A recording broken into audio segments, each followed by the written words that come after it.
2017 Hyundai Santa Fe with the 3.3 V6 engine. Today we're going to be doing the rear brake pads and rotors. Let's get to it. Alright, first step is obviously going to be to go ahead and remove your wheel. To do this, we need to remove the 5 21mm lug nuts.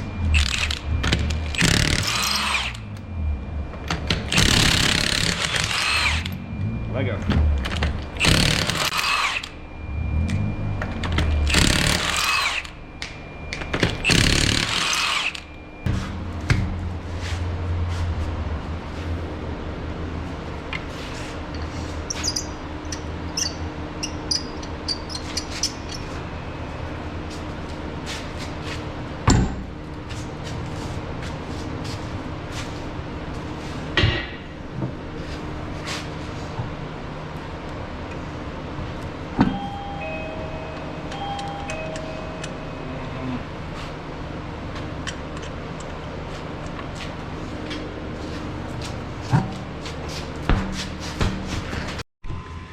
And our next step, we're going to go ahead and break these bolts loose for the caliper. They are 14mm.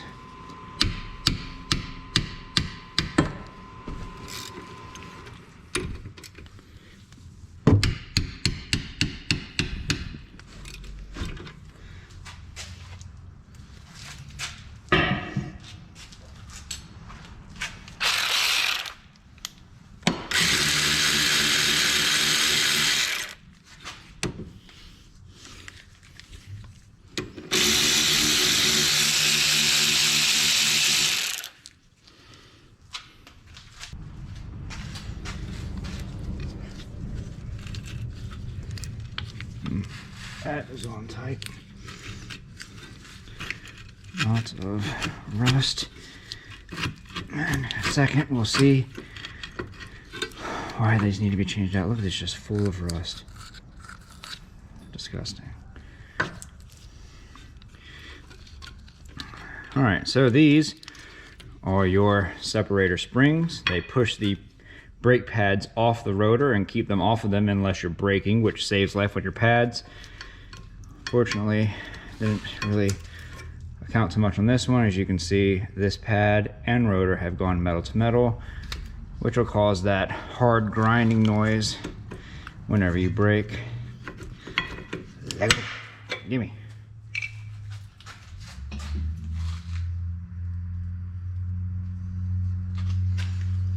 Next, we can go ahead and remove the caliper mounting bracket bolts. These are these two 14mm right here. Go ahead and check your guide pins, make sure that they're moving freely. These ones look pretty good. Actually, I'm just gonna see if I can't get them with this.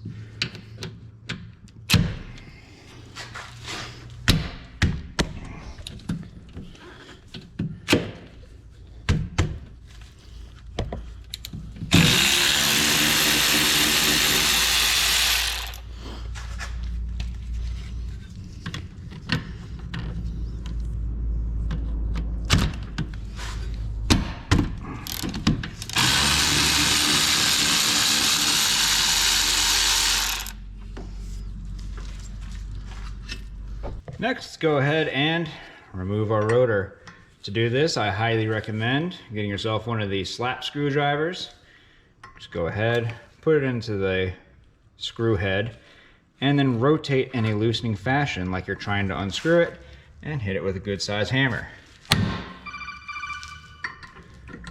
Do that to both of the screws, and break them loose.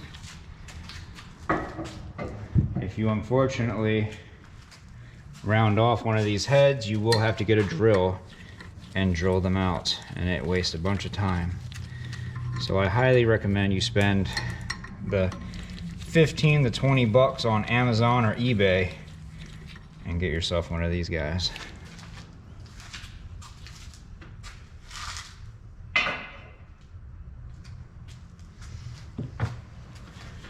And because these have the integrated emergency brake system in here, they're basically in the form of a drum, these can get kind of jammed up. So you're gonna want to tap around here pretty good. If you're worried about hitting the studs, just go ahead, put your lug nuts on a couple turns each, and that'll protect you from hitting these studs by accident.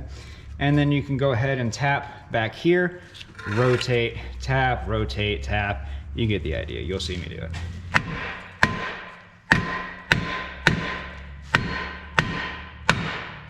Break up some of that rust, and there you go.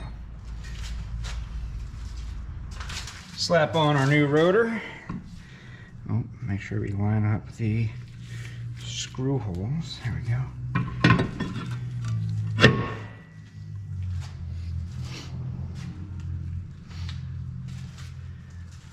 And while it is not required, I typically put one screw back in. These screws are installed into the rotors during the assembly process of the vehicle.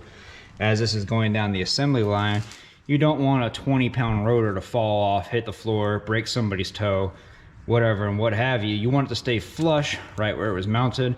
And so most manufacturers have little screws that go 1, 2, or they'll have little bits that screw on, like screw-on washers, a bunch of different types of designs. Basically just to keep these rotors on while it's going down the assembly line. This is not required after all. It's not an assembly line anymore. And once you put your wheel on and you tighten down those lug nuts, it's gonna secure all this together. So you don't really need to do this, but it does make the installation of the brake process a lot easier, especially if you're doing it by yourself. So I do recommend at least putting in one screw.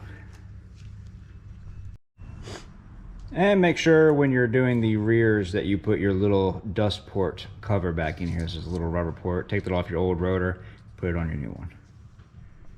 Let's go ahead and remove our old hardware.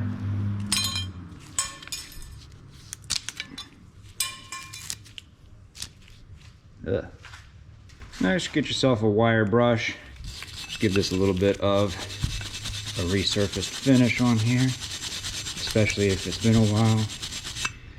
Just try to get most of this dirt. So what'll happen is that in between the brake hardware and the actual caliper mounting bracket, water will sit up in there and it'll cause rusting in these areas really quickly. You want to make sure you get these nice and clean.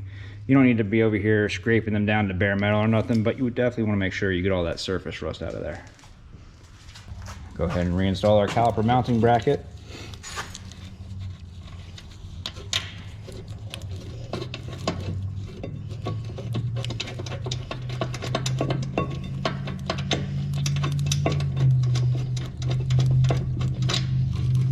Where are you? I have to move the camera real quick.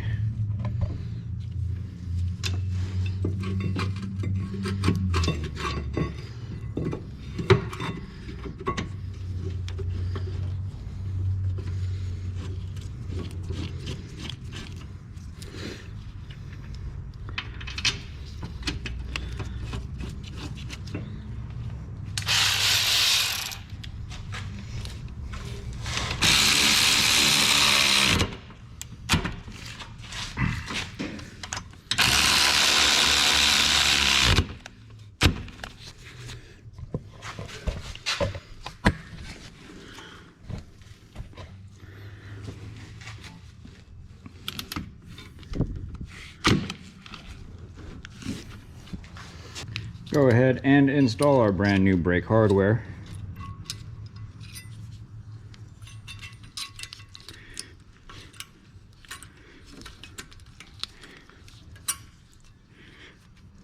Making sure that these pieces right here in the center are pushed in firmly.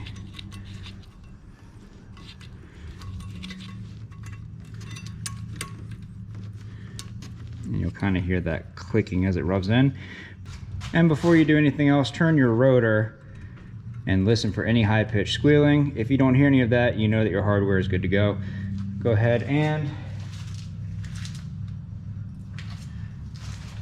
install some brake parts lubricator, just a dot, right where the pad is going to be sitting.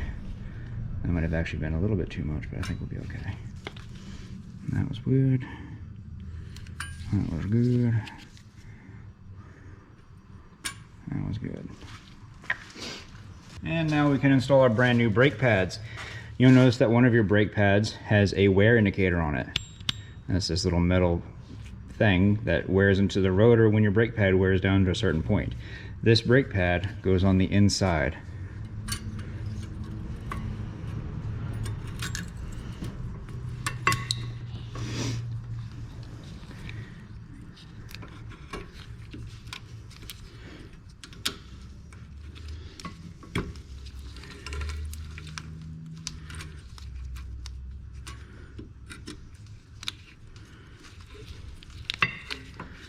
And there we go.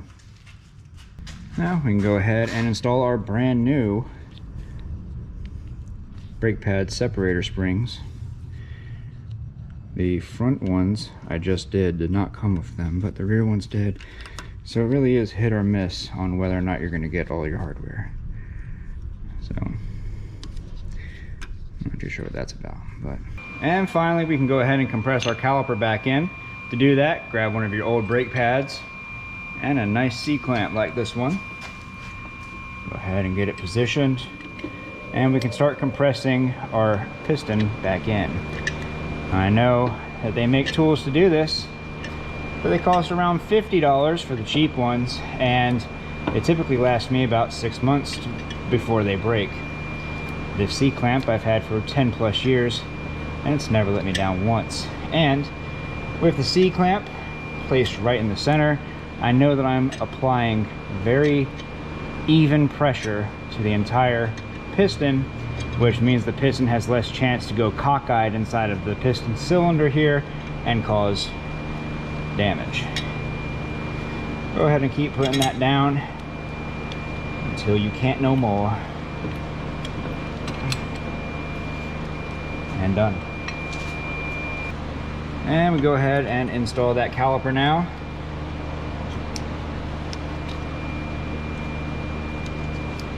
There we go.